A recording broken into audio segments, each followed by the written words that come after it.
Markets are in for some serious pain now, as we all know. We saw Thursday and Friday last week huge down days, and today, which is Monday as I'm recording this, we're seeing another big down day. And here's something you don't often see in the futures market, an actual gap. Well, I guess it's Monday, so there's a higher probability of that. But still, this is some serious carnage. And you know it's all coming because that inflation print on Friday was much higher than anyone expected. And what do we know about markets? They're all based off expectations. So if everyone is expecting inflation to be bad, but not that bad, well then the market would have stayed flat. It might have even rallied. But the fact that it was worse than expected, well now the market has to readjust. And unfortunately, on the downside at least, it does not all readjust in one day, which is why this week is likely going to be pretty rough. But let's jump into our weekly market review straight from MacroOps, our global macro research and consulting firm, and let's see what's going to happen in these markets. So last week was so bad we actually got reverse week breadth thrusts. And you know we always talk about breadth thrusts, right? Like when we're waiting for the market to bottom, we want to see 2 to 3 of these in a row to know that it is an actual sustainable bottom. Because what is breadth? Breadth is a way to measure the stock market to make sure that all the stocks are moving higher together instead of just a few dragging up the index by themselves. But in this case, what we saw last week was like the reverse signal, where we saw everything just getting crushed together. And just like a breadth thrust signal is good for a bull market or signaling that a bull market is starting, or it might not even be a bull market, just say a bottom. Well, a negative thrust is signaling that there's more pain to come. So there have only been 10 instances of this happening dating back to 1928. And the current instance is the first since 1943, so this doesn't happen often. And on average, the market was down 2.5% 5 days later, 4.3% 10 days later, 7.1% a month later, 7.3% 3 months later, and 7.7% 6 months later. Basically saying, yeah, bearish signal. But this thing hasn't triggered in like 80 years, so you can't put too much faith in that because things are a bit different now. But the fact that we've seen such an extreme breadth collapse these last few days is notable. And that's the type of action you're getting here. This is brutal. And remember what we were talking about in all these previous videos. We actually got the positive breadth thrust right here. But then what happened? It stalled out, right? Which isn't necessarily a bad thing. I mean, after a move like that, yeah, you could get some consolidation. And maybe you could say you had a little pattern right here, even though it's short term. But when you have a pattern or a consolidation happen like this, it could either break to the upside or the downside. And in our case, it broke to the downside, especially because we had that huge fundamental trigger, which was that bad inflation print. Now, the part that sucks is that we were expecting a bear market relief rally here. And we were looking for it to last at least a few weeks to possibly a few months. So we get a rally back up to here before we would probably dip lower again. But this inflation news kind of killed that rally, and now we're just dropping again. And we just hit new lows today. And that's why you got to stay fallible, right? Because trying to predict what's going to happen, that doesn't work. You just got to play what's in front of you as new news continues to come in. And this is also why you need risk control in place, because with a drop like this, if we're hitting new lows, there's a good chance your risk points are going to be hit. And I know it's brutal when you just invested into the market and now you're getting thrown out again, but always respect your risk points. And we'll talk in this video too how to mentally deal with all of this, because this isn't easy. This is a bad market that continues to get worse. And I'm not even talking about the notional losses here. I'm talking mentally too. It becomes very difficult. And I'm sure a lot of you are feeling that right now. Now, for a bullish fact, because you could always find some bullish news in this, the S&P fell over 1% in each of the last 3 days. And the last time it hit 4 in a row was in December 2018. So you see you got over 1% here, 1% here, 1% here. And this is the 4th day today that's going to be down. And again, I'm doing this on a Monday morning. So it could reverse, but you know,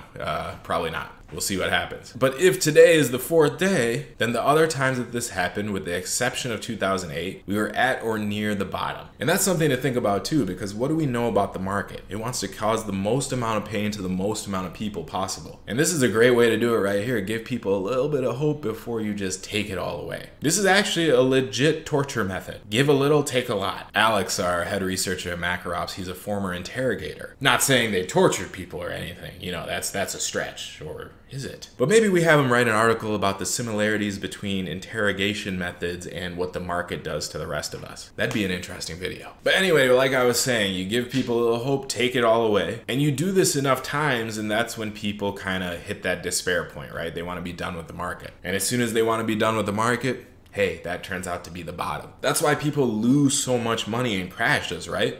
Because in a market crash, you know the market comes back. So why did all these people lose so much money? Because in retrospect, it looks so easy, right? Okay, it went down and then it came back up. You must be an idiot for selling. Well, that's not how it works in the heat of the moment, especially in something like 2008 where you think the world is collapsing. And when stuff like this keeps happening, give a little, take a lot, you get mentally exhausted and you're like, I'm done, let me sell out. And again, it's when everyone starts to sell out like that, that's when the bottom forms. And then that's the last bit of pain because you're like, oh, I sold out right before the bottom. And then the market turned around and it took off without me. And actually, the next bit of pain is when you come in at the top of the next bull market because you're so disgusted with the market, right? You're like, I don't trust it. Then 5-7 years later, when we're at the top, you come back in and then it starts all over again. It can be really rough. Look at us with this real feel-good video today. It's okay, it'll get better. But here's a list of the 10 most highly correlated bear markets. And you can see where we are these green boxes right here. And most of these bear markets experienced a rally around this point. They actually had a multi-month rebound, even though ours was unfortunately dashed right here. But again, we don't know what's going to happen. This might be the last leg down before that rebound. We just got to keep playing what we're seeing. Here's a study into the U of M consumer sentiment and S&P forward returns. So the last time the University of Michigan index was lower than it is now was in the summer of 2011 when the index dipped to 55.8. So instead of that being bearish, it was actually bullish because the S&P's return over the next 12 months was almost 19%. So based on where we are right now, which is the lowest 25% of readings since 1979, we might get a pretty good rally over the next year. So again, more info saying, hey, maybe we are close to the bottom. So median forecasted inflation and the U of M inflation expectations jumped to new highs, which means we're still not at peak Fed hawkishness within the swing of the narrative pendulum. So again, this was the big problem that happened Friday, because up until that point, we all thought that we were at the peak inflation narrative, peak hawkishness. We talked about it in previous videos. And the idea behind that was that the next inflation print that we would get would show us that, hey, it's not that bad. So all the inflation was overblown. But in fact, the opposite happened. The print was worse than everyone thought. And the reason we were tracking peak hawkishness and peak inflation is because of that narrative pendulum. So it's the same idea with expectations, right? So expectations get out so far that all of a sudden the data starts coming in under and the pendulum starts to swing the other way. Because basically you have too much hype in one direction and the data doesn't meet that hype, and then you eventually swing into the other direction. And that's how it just keeps going on and on and on. But that inflation print Friday showed that no, it's not over. And now expectations are being revised even higher. So more inflation, more Fed hawkishness. And now the Fed watch tool is showing that the market is giving roughly 28% odds of a 75 basis points hike this week. So again, expectations revising because everyone knows that the Fed has to do something now. And the Fed is constantly between a rock and a hard place because if you increase rates, you hurt the economy. But at the same time, you gotta rein in inflation, right? So damned if you do, damned if you don't. It sucks. But hey, you could say we dug our own grave for keeping interest rates so low for all that time. What are you gonna do? Moving on, one place to look at is the precious metals market. And you can see right here, this is the chart of silver. It looks like we're getting a huge bear trap. This is the monthly chart. And a bear trap is basically a break below consolidation that gets bought up real fast. So it's a fake out. So overall in the precious metals markets, the tape continues to shape up and the macro is getting closer to a turning from a headwind to a tailwind. So definitely look at silver and gold here. Positioning and sentiment in both gold and silver have been completely washed out and they're supportive of a durable base. So silver is also coming off of deeply oversold levels, so reversion is working in its favor. One stock we're looking at is Endeavor Silver Corp, EXK. Now this is what I think about when I hear Endeavor, but in this case we're talking about EXK. This is a miner we've owned and traded in the past, and this is their monthly chart right here, and you can see that they're reversing off a significant level this month. So it's not a bad point to begin building a starter position and wait for bullish confirmation before adding size. Because that's what you always want to do, right? Test the waters before you go all in. At least when you're playing reverses like this one. Because this isn't necessarily a breakout, it's kind of a bounce off of a low level. So you never really know until you get that bullish confirmation finally. So depending on your strategy, you can add a little here. Now overall for the market, what happened because of last week is that yields broke out to new highs. That CPI really screwed us. Now yields, depending on which way they're moving, really affect the stock market. And we recently noted that liquidity was already a big headwind for stocks, which is why when we were talking about our bear market rally, we were expecting a multi-week bounce at best. But that bounce was predicated on yields settling down. But because of that CPI print, yields did not settle down. They are breaking to new highs, so you're going to see new lows in the stock market. Because higher yields, higher interest rates, that's not good for the economy, it's not good for the stock market. It's good maybe long term, but in the short term, you're going to feel a pain. So Alex says here, one of the most valuable and underrated skills in this game is to know when to press your bets versus when to stand up from the poker table, grab a drink, and go watch a show. And now is the latter. We're holding roughly 70% cash in the macro ops portfolio with our market risk all netted out. So our focus is on making swing trades in the energy and Forex space until it's time to sit back down and take a hand at the table. That concept of just stepping away. There's another good quote that Alex put at the top of this research piece from Miyamoto Musashi, who was a famous Ronin samurai back in the day. When I say back in the day, I mean way back in the day. So he said there is timing in the whole life of the warrior,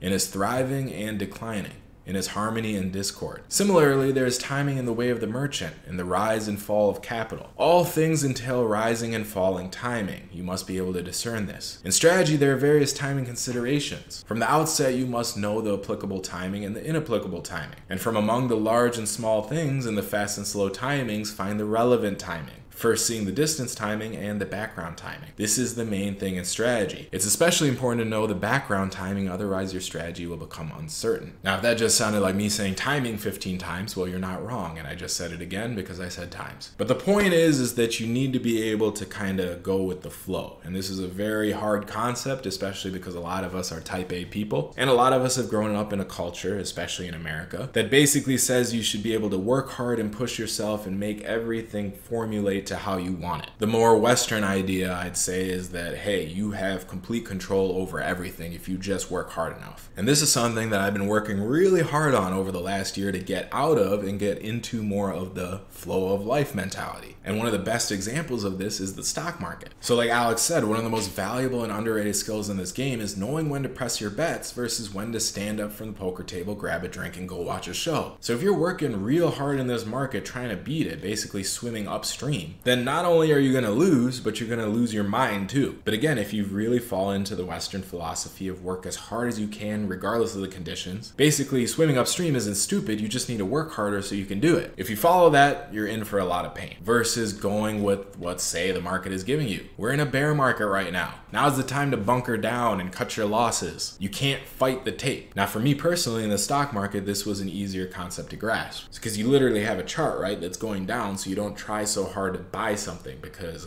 most of the time the whole market falls together. And I never try to fight the tape. But the same concept, I'd say, is more difficult in life. So say you're in a down streak on a particular project. If you started a business or something, or even a project at work and it's not going so well, what's your first thought? Well, in the past, my first thought is, well, hey, I need to work harder. I need to make sure this works out. Now what I'm coming around to is, hey, maybe this is a signal that you need to change. Maybe instead of trying to push up against what's holding you down, you just need to go around it. Now this sounds like a very simple concept, right? And it is in some sense. But to actually internalize it, much harder. And I'm saying that as myself too. Like this channel is called AK Fallible, right? I'm supposed to be fallible, just waiting for new information to come in and just adjusting. Easier said than done. I'm sure everyone has seen this chart right here. And I used to think I understood it, but I don't think I really did. Because what I originally thought is, okay, you have a goal you're trying to get from here to here. And along the way, you got to do a bunch of random stuff until you eventually get to that goal. But now when I look at this, what I realize is that this goal right up here may not be the same goal that you started with. Sure, the overall goal of success might be there, but when you go through all of this and you kind of follow what life is giving you, you might end up way over here instead of right here, what you originally imagined when you were 21 or whatever. And the more you fight against what life is telling you, which is to go over here, and the more you hold on to this original image, the more pain you're gonna feel in this gap right here. Versus the people who are really in tune with things, they follow all this and they end up over here and they're very happy and successful. And that's because they're not holding on to their original vision so tightly. Another market concept, right? Strong opinions weakly held. You got to be able to drop them. But when you do this, a lot of fear comes up, so it's very difficult. And again, these are all simple concepts on the surface, but to actually internalize them and apply them to your life, not so easy, especially if you're a type A person and if you're a hard worker. This is a book I've been reading, which is an extreme example of letting go and letting life take you wherever it wants to take you. It's called The Surrender Experiment.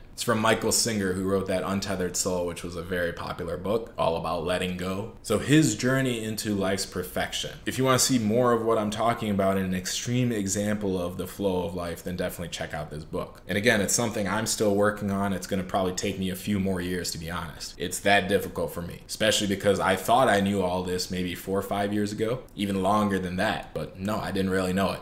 Didn't really get internalized. So I'm still working on that. And honestly, during a bear market, this is one of the best things you could work on. It's not only going to help you with the market, but it's going to help you with your life too. And while you're thinking about that concept of going with the flow of life instead of fighting it, also check out our last video right here, which is all about anti-capitalism. Is anti-capitalism the way forward? We got a lot of great comments on that video, so definitely go watch it and comment down below if you haven't already. It's a very interesting discussion. So click this video and I will see you there.